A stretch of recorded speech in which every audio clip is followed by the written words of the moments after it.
আজকে আমি আপনাদেরকে তৈরি করে দেখাবো মজাদার একটি ডেজার্ট শিরখুরমা।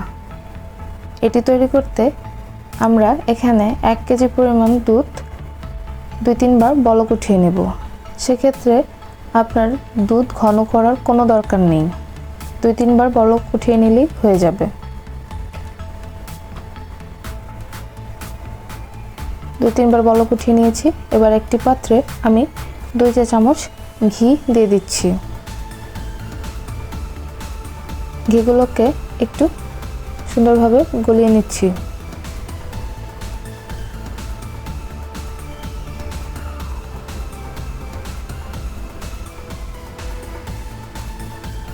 এবার এর মধ্যে আমি দিয়ে দিচ্ছি 2 টেবিল চামচ কাজু বাদাম,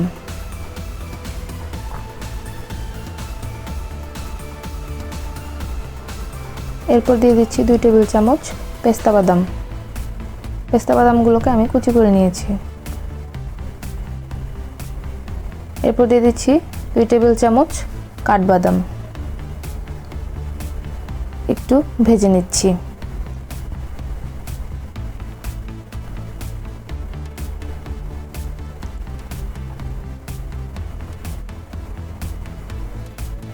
এরপর দিয়ে দিচ্ছি 2 টেবিল চামচ খেজুর, বিচি ছাড়িয়ে নিয়েছি। এই ডেজার্টটির বিশেষত্বই হলো এই ডেজার্টের মধ্যে অনেক ধরনের ড্রাই ফ্রুট ইউজ করা হয়।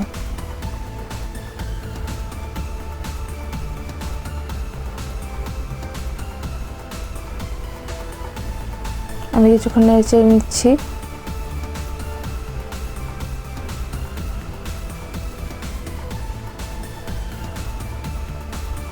এরপর দিয়ে দিব 2 টেবিল চামচ কিশমিশ। এখন আমি সবগুলো উপকরণ একটু হালকা হাতে নেড়ে নিচ্ছি। কালার পরিবর্তন হওয়া পর্যন্ত আমি এগুলোকে ভেজে নেব। দেখতে পাচ্ছেন কালার পরিবর্তন হয়ে গিয়েছে। এখন এখান থেকে বেশ কিছুটা অংশ আমি উঠিয়ে রেখে দেব গার্নিশিং এর জন্য।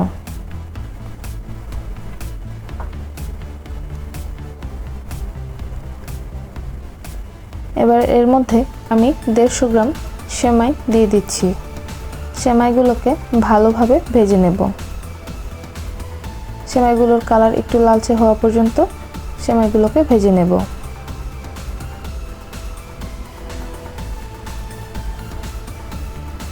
এরপর বলক ওঠানো সেই সম্পূর্ণ দুধ এর মধ্যে দিয়ে দিচ্ছি।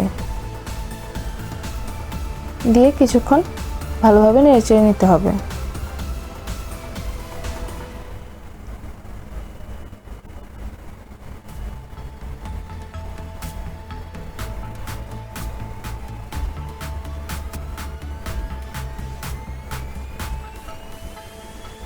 আমি এখানে খুব অল্প পরিমাণ 1 চিমটি পরিমাণ লবণ দিয়ে দিয়েছি। আপনারা চাইলে দিতেও পারেন, নাও দিতে পারেন।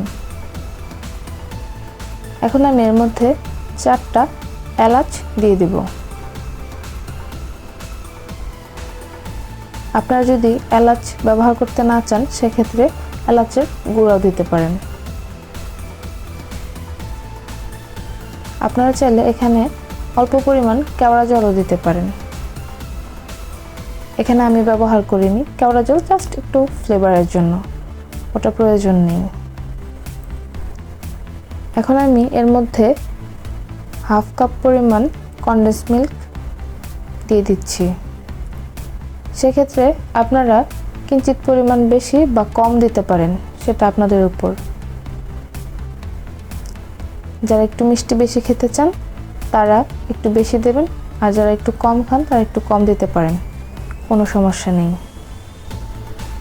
যেহেতু আমি এখানে কনডেন্স মিল্ক ইউজ করেছি, কনডেন্স মিল্ক অনেক মিষ্টি হয়, সেজন্য এই ডেজার্টের মধ্যে আলাদা করে চিনি দেওয়ার কোনো প্রয়োজন নেই। তো দেখতেই পাচ্ছেন অনেকটা ঘন হয়ে এসেছে, আমার ডেজার্টটি তৈরি হয়ে গিয়েছে। এবার আমি গার্নিশিংয়ের জন্য সেই ড্রাই ফ্রুটসগুলো উপরে দিয়ে গার্নিশিং করে নিচ্ছি।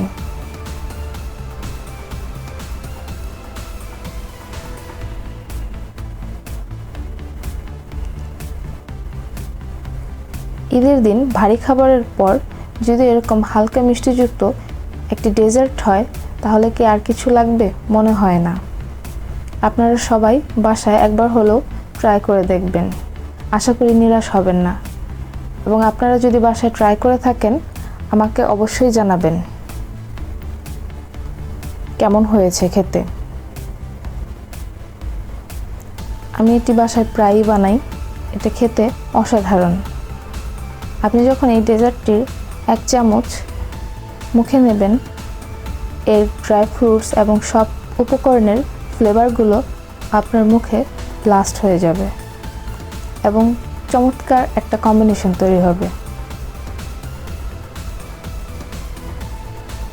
আশা করি সবার ভালো লাগবে। সবাই ভালো থাকবেন, সুস্থ থাকবেন। ধন্যবাদ।